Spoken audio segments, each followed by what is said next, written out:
sebuah film berjudul Anaconda Island yang rilis pada tahun 2025 bergenre survival penuh teror, jebakan, dan misteri.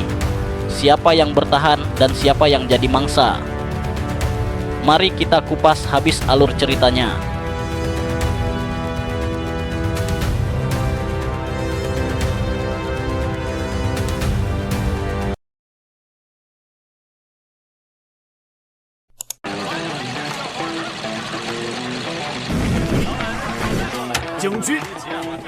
Berlatar di sebuah pulau kecil bernama Siang. Cerita dimulai dengan menampilkan seorang tukang gas keliling bernama Han yang sedang mengantar putrinya, Bau, berangkat ke sekolah. Diketahui bahwa Han memiliki keterbelakangan mental ringan. Namun, meskipun begitu, Bau tampak sangat bahagia bisa hidup bersama ayah yang baik seperti Han.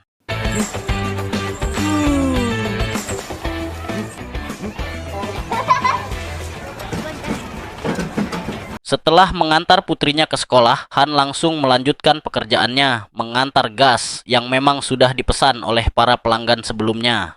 Salah satu pelanggannya adalah pemilik rumah makan yang kita sebut saja Yuli, yang selalu tampil menarik untuk menjaga agar para pelanggan betah makan di tempatnya.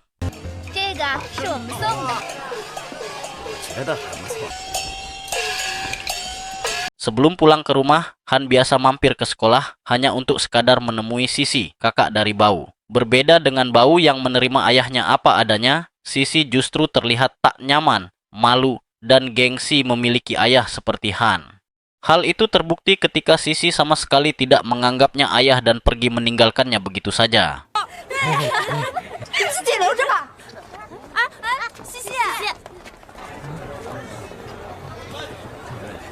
Setibanya di kelas, Sisi yang masih merasa uring-uringan justru menjadi sasaran prank dari teman-temannya yang usil. Tanpa banyak berpikir, Sisi langsung melabrak salah satu temannya saat itu juga. Dan ketika pertikaian masih berlangsung, tiba-tiba terjadi sesuatu yang tak terduga dan membuat suasana semakin memanas.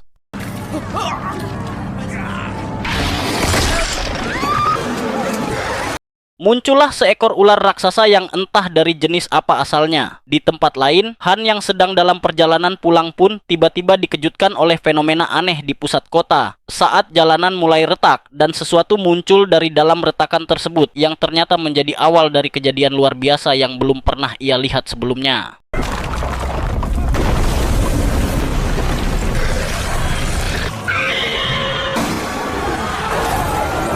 Entah dari mana asal datangnya ular raksasa tersebut. Han yang sadar bahwa putrinya dalam bahaya pun segera bergegas ke sekolah untuk menjemputnya. Saat Sisi sedang dalam keadaan terdesak, tiba-tiba muncullah Han yang datang untuk menyelamatkannya. Sehingga situasi yang semula menegangkan pun perlahan mulai berubah arah.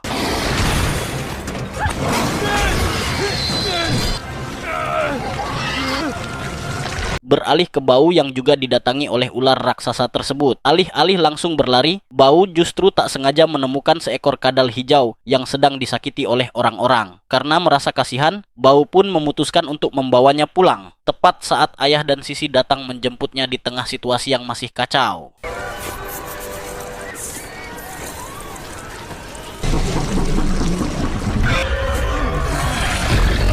Karena si ular masih mengejar, Han dan anak-anak pun terus berlari sambil mencari tempat aman. Alih-alih menemukannya, mereka justru malah terpojok di belakang tempat sampah tepat saat para polisi muncul dan menembaki ular tersebut.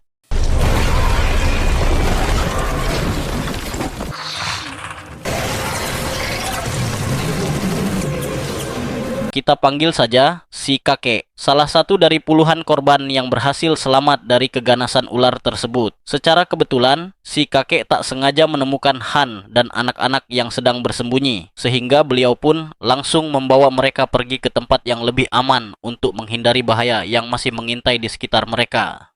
Disinilah mereka sekarang, berlindung di dalam sebuah kuil tua yang sudah lama terbengkalai. Ternyata bukan hanya mereka, Yuli dan beberapa tetangga lainnya juga sudah lebih dulu berada di sana. Sehingga, untuk sementara waktu, mereka semua bisa sedikit bernapas lega meskipun ancaman dari luar masih belum benar-benar hilang sepenuhnya. 这种大公司，你们斗得过吗？ Ketika Bau sedang memberi minum kadal yang sebelumnya ia bawa, Tiba-tiba terdengar pengumuman dari speaker umum yang mengabarkan bahwa pulau mereka sedang mengalami bencana biologis akibat kecelakaan yang dilakukan oleh salah satu ilmuwan dari perusahaan Lansan. Kecelakaan itu tanpa sengaja menyebabkan ular-ular berubah menjadi mutan, sehingga demi keselamatan bersama, para penduduk diminta untuk segera meninggalkan pulau ini secepat mungkin. 蓝山集团将接管居民的住宅，并安排大家。你们听见了吗？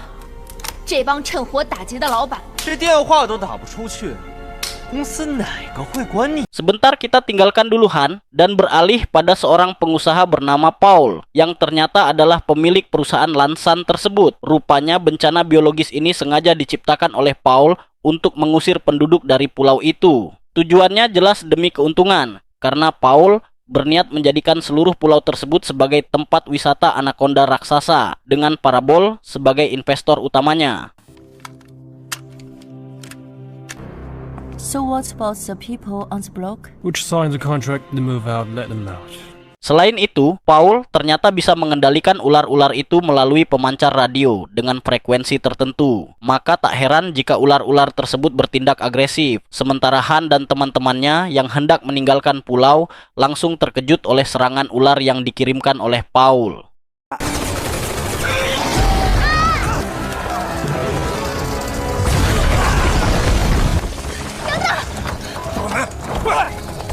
Tepat ketika Sisi dan yang lain sudah sampai di tempat aman, Han harus tertinggal di luar bersama Bau yang masih dikejar ular tersebut. Sementara salah satu warga bernama Samsul dengan egois menutup pintu dari dalam, meninggalkan Han dan Bau terjebak di luar begitu saja.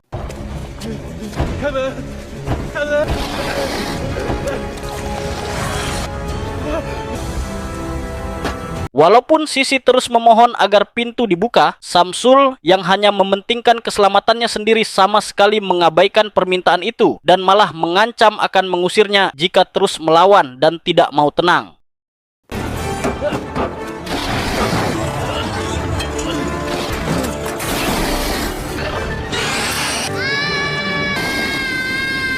Dan benar saja, Bau berhasil membuat ular itu mundur dan terperangkap di antara mobil. Saat itu, sang kakek yang melihat peluang segera membuka pintu dan berhasil menyelamatkan keduanya dari kejaran ular tersebut.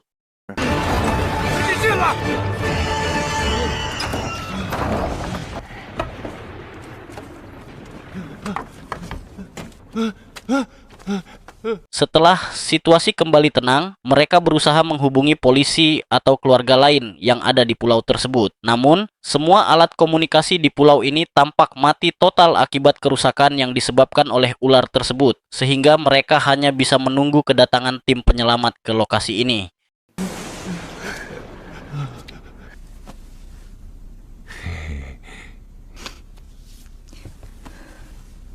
Di tengah keputusasaan itu, tiba-tiba terdengar suara helikopter yang melintas tepat di atas gedung tempat mereka berada saat ini. Ketika mereka sudah sampai di atap dan hendak naik, secara tiba-tiba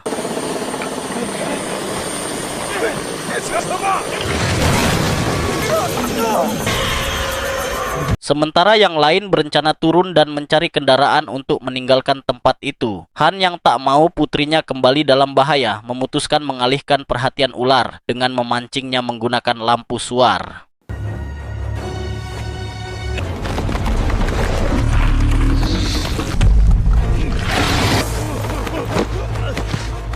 Ketegangan belum berakhir karena Han masih harus berusaha masuk ke dalam mobil untuk menyelamatkan diri. Sementara itu, Samsul yang bodoh kembali berulah dengan menyuruh sang kakek memacu mobil lebih kencang. Namun, kakek yang masih punya hati nurani dengan sengaja menambah kecepatan mobilnya sehingga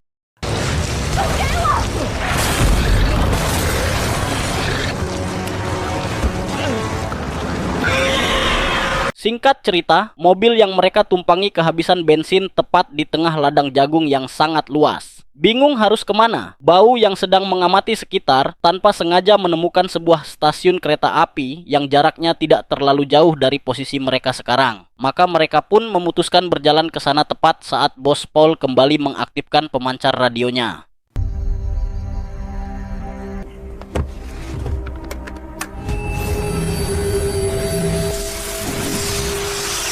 Sesampainya di dalam kereta, si kakek yang ternyata pernah menjadi mesinis langsung mencoba menyalakan kereta tersebut. Sementara yang lain masih memeriksa ruang di sekitar untuk memastikan tidak ada ular yang masuk ke dalam kereta saat Sisi sedang merunduk.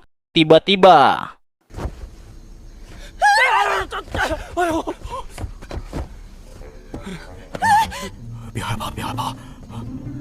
ternyata bukan hanya Han yang bersembunyi di dalam kereta ini. Beberapa tetangga lain yang selamat sudah lebih dulu berada di sana dengan kenyataan bahwa tidak ada lagi tempat yang benar-benar aman. Mereka pun mau tak mau harus saling menjaga satu sama lain.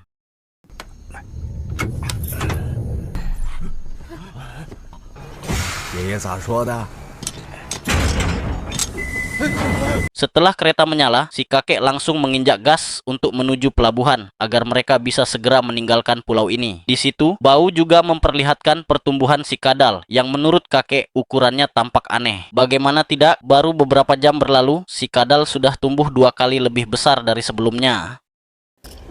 这都长这么大了，它还在长身体，长得快，快回去。 那长得 Ketika ditanya mengapa kakek sangat baik padaku, ia menjelaskan bahwa dulu ia pernah memiliki cucu seusia Bau. Kakek sangat menyayangi cucunya itu. Namun kini cucunya sudah meninggal akibat kecelakaan. Melihat anak baik seusia Bau membuat kakek merasa sangat bahagia, seolah bertemu kembali dengan cucunya. 好后火啊！ Tak lama kemudian, mereka yang berada di gerbong belakang tiba-tiba dikejutkan oleh sosok pria misterius yang memakai sapu rans atau masker khusus yang biasa dipakai di lingkungan industri kimia. Pria itu, bernama Saki, mengaku bahwa dirinya adalah salah satu peneliti yang sedang mencari satu hewan eksperimen yang kabur dari laboratorium dan coba tebak hewan apa itu. 越来越近了。 这个吗？ Hewan yang dimaksud adalah si kadal yang saat ini dibawa oleh Bau. Tubuhnya kini semakin membesar hanya dalam hitungan menit saja. Saki mengatakan bahwa kadal itu harus segera dimusnahkan, karena jika tidak, kadal tersebut akan berubah menjadi seperti ular-ular raksasa yang mereka temui sebelumnya. 吃了我们所有人！ 太乖了，别弄死它！ Tentu hal itu membuat Bau dan Han menolak keras. Selain karena si kadal sangat patuh kepada Bau, Han sebagai ayah tentu tidak ingin anaknya merasa sedih. Hingga terjadilah keributan di antara mereka, yang saat perselisihan itu berlangsung, tiba-tiba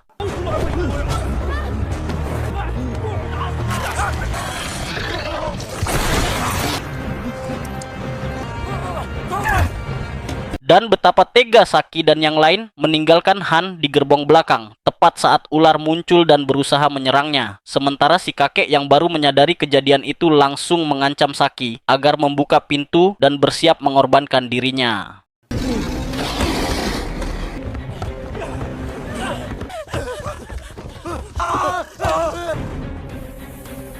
Dengan menggunakan gagang sapu yang digulung kain, si kakek langsung membakarnya dan memakainya untuk mengusir ular tersebut. Awalnya cara itu berhasil, namun tak lama kemudian pemancar kembali mengirim sinyal yang kali ini jauh lebih kuat hingga membuat telinga mereka sakit, yang juga memengaruhi si kadal yang tiba-tiba keluar dari tas Bau sehingga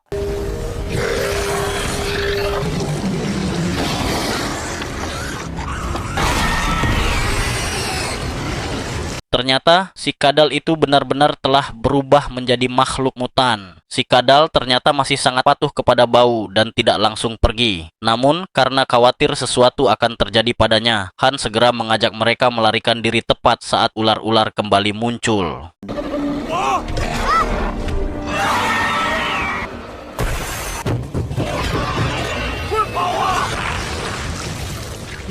Kakek meminta Han membawa Yuli dan anak-anak naik ke atas gerbong kereta, sementara dirinya akan menahan ular-ular di bawah. Kakek sadar bahwa kali ini dia mungkin takkan selamat, tapi bagi kakek hal itu bukan masalah besar karena yang terpenting adalah melihat Bau selamat dari semua kekacauan ini.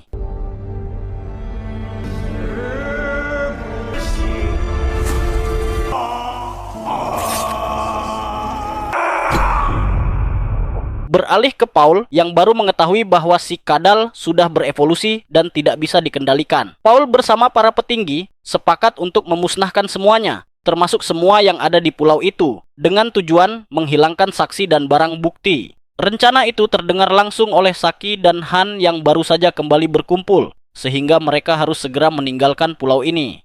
And destroy Xiangyang Street and make it look like a natural disaster. 我们必须把消息传出去，一定可以阻止的。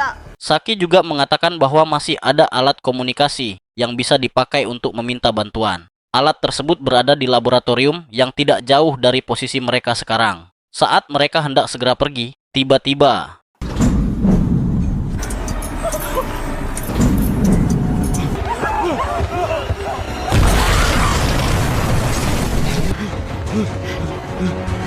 muncullah ular yang jauh lebih besar dari sebelumnya. Kali ini Han yang harus berkorban demi anak-anak tercintanya. Meski berat, Han yang sudah mantap dengan keputusannya segera menitipkan anak-anak kepada Yuli, sementara ia sendiri kembali ke atas gerbong untuk menghadapi ular itu sendirian.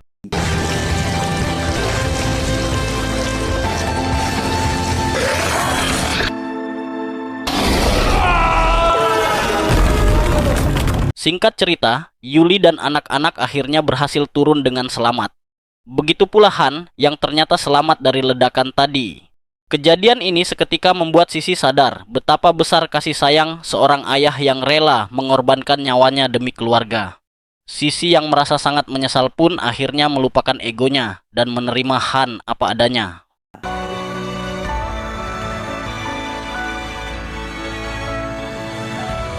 Singkat cerita, mereka tiba di laboratorium yang dituju. Terlihat dari bekas darah berceceran di lantai dan beberapa mayat yang tergeletak begitu saja. Jelas sudah bahwa sebelumnya terjadi sesuatu yang mengerikan di tempat itu. Mereka mulai menelusuri satu persatu ruangan untuk mencari alat komunikasi yang bisa dipakai. Sementara Paul yang mengetahui hal ini langsung mengerahkan seluruh anak buahnya agar jangan sampai mereka keluar hidup-hidup dari pulau ini.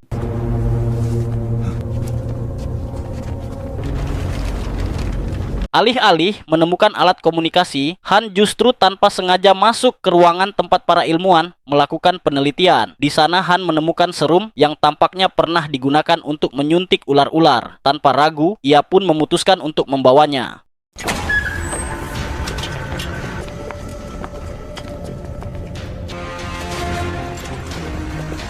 Tak lama kemudian, Paul dan anak buahnya muncul dan langsung menggeledah seluruh tempat. Han dan Yuli bertugas mengalihkan perhatian mereka, sementara Bau dan Sisi berusaha mencari alat komunikasi agar segera bisa meminta bantuan. Ketika mereka sudah menemukannya dan tinggal menyambungkan satu kabel lagi, seekor ular sedang meringkuk tepat di bawah gardu telepon, membuat Sisi yang panik tanpa sengaja menjatuhkan baskom bedah sehingga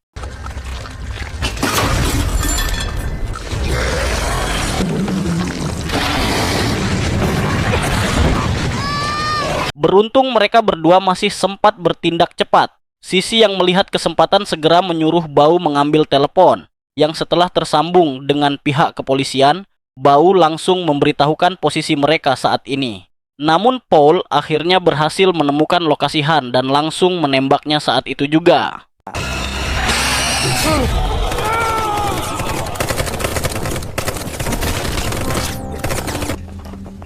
Malang, Han tertembak di bagian vital yang membuatnya langsung jatuh. Ia tiba-tiba teringat serum yang sebelumnya dibawanya.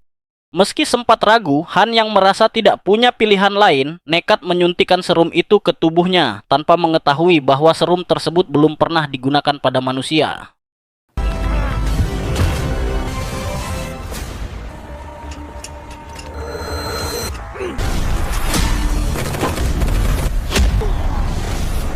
Dan inilah Han si manusia ular, alih-alih meninggal karena keracunan, tubuhnya justru mengalami peningkatan stamina yang luar biasa. Bahkan ia berhasil melumpuhkan satu persatu anak buah Paul, termasuk Paul sendiri yang harus rela kehilangan telinganya setelah diserang oleh Han ini.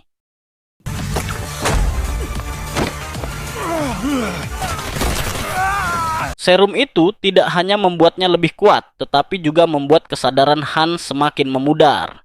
Menyadari dirinya akan segera kehilangan kendali, Han pun dengan cepat mencari Bau dan yang lainnya.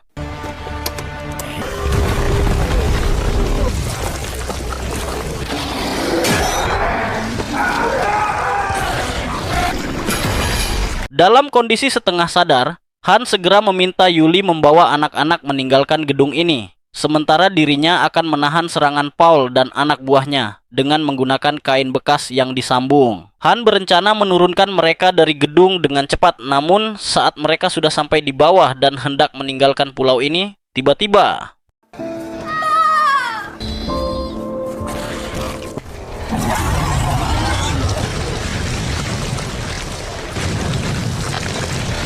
muncul ular yang ukurannya jauh lebih besar dari sebelumnya.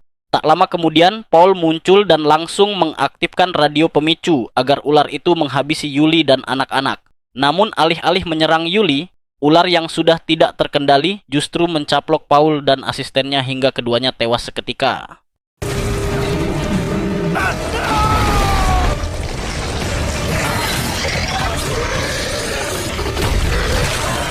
Beruntung si kadal muncul tepat pada waktunya. Meski akhirnya ia juga tumbang akibat si ular, hal itu setidaknya memberi waktu bagi si untuk pergi ke gudang senjata, mengambil pelontar api, menyemprotkannya hingga ular mundur, lalu melemparkan dinamit. Dan inilah yang terjadi selanjutnya.